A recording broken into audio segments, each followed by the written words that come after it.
sir, and hello everyone. Back with me again, Vivian Vanessa from Management International class with student number B1024201004. I'm a student from Universitas Tanjung Pura. So today in this video, I would like to give a summary about the chapter 3 that me, my friend, and sir also has already discussed in the class. So the chapter title is Equal Employment Opportunity or EEO. Okay, first of all, I will talk about the definition of EEO. Equal employment opportunity is equal opportunity for everyone to get job according to the qualified certification to its job position.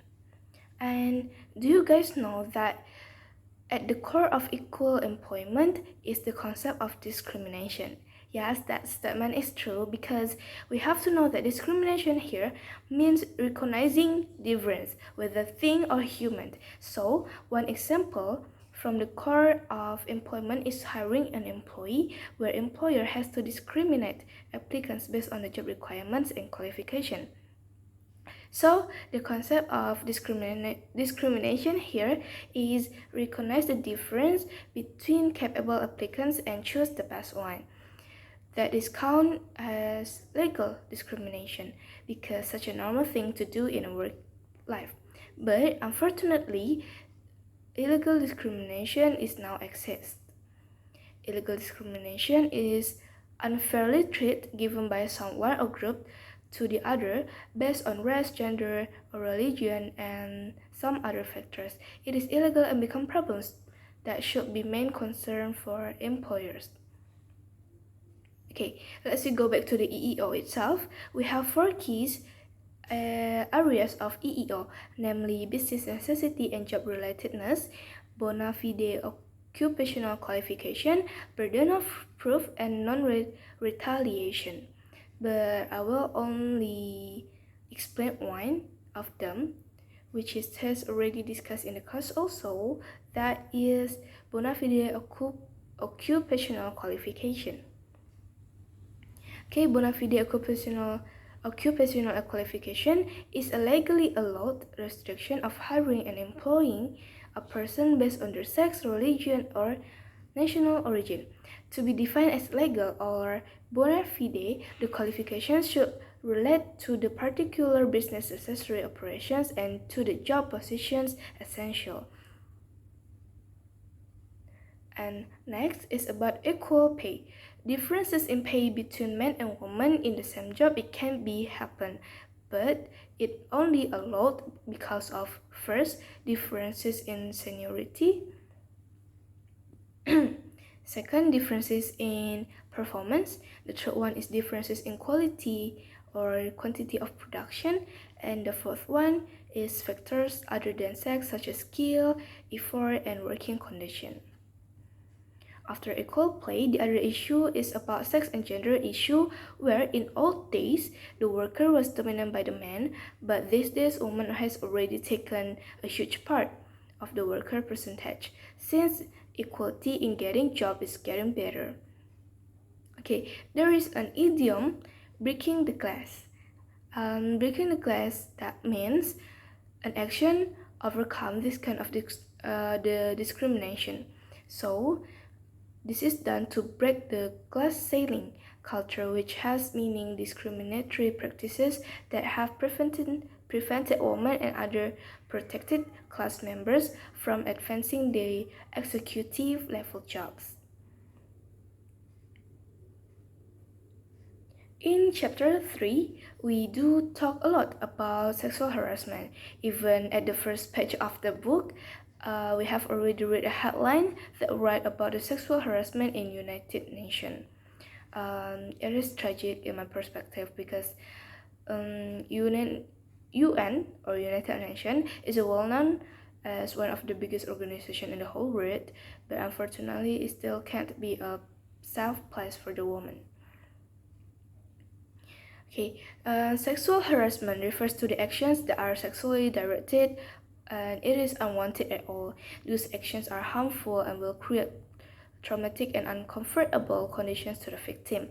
It includes unwanted sexual conduct such as unwelcome sexual offenses, verbal conduct, physical conduct, and requests for sexual favors. Several laws on sex or gender discrimination have addressed issues regarding the pregnancy discrimination, unequal pay for similar job, and sexual harassment.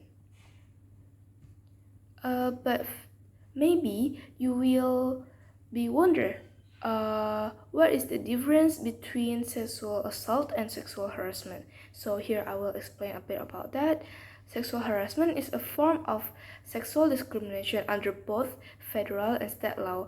It includes unwanted sexual conduct such as unwelcome sexual offenses, verbal conduct, physical conduct, and requests for sexual favors.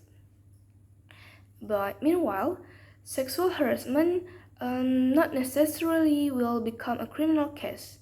It is different with sexual assault that does necessarily will become criminal case automatically because it is in intentional physical contact that is sexual in nature without consent from the victim. The example is rape.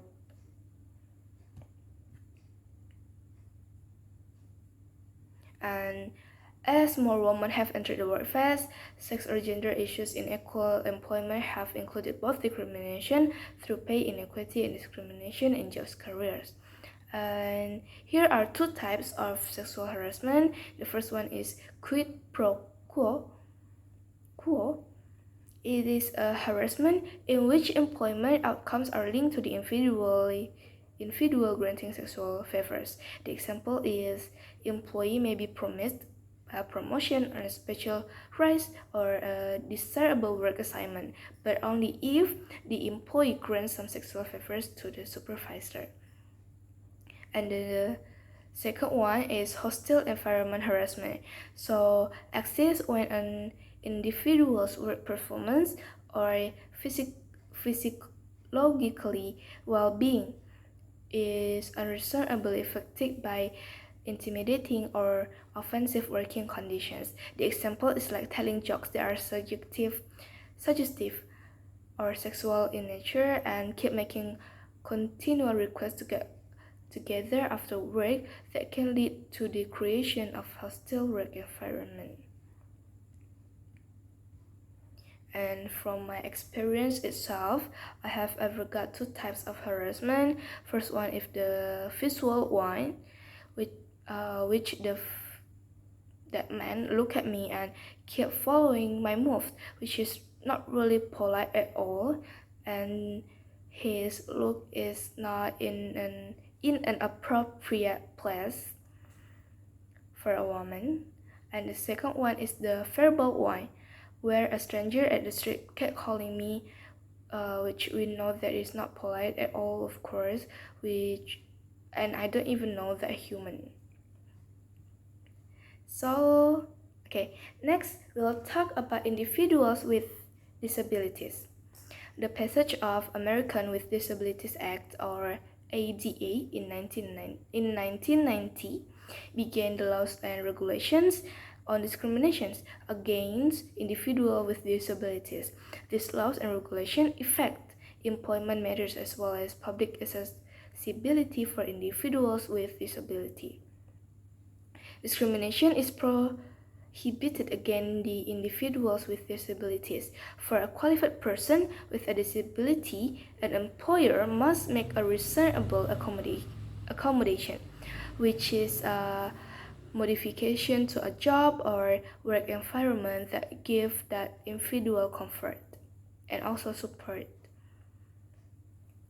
Next, we have age and equal employment opportunity, which talk about Age Discrimination in Employment Act, or we know as ADEA, and Older Worker Benefit Protection Act, Managing Act Discrimination. Then there is also Religion and Spirituality in the Workplace, which contain managing religious diversity, while other managing issues like Immigration Reform and Control Acts, language issue, military issue, sexual orientation, appearance, and also weight discrimination.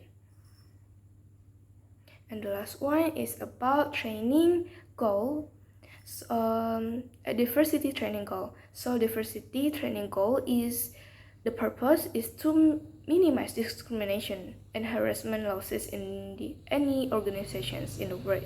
Other goals are to focus on improving acceptance and understanding of people with different backgrounds, experiences, capabilities, and lifestyles, because it has limited success.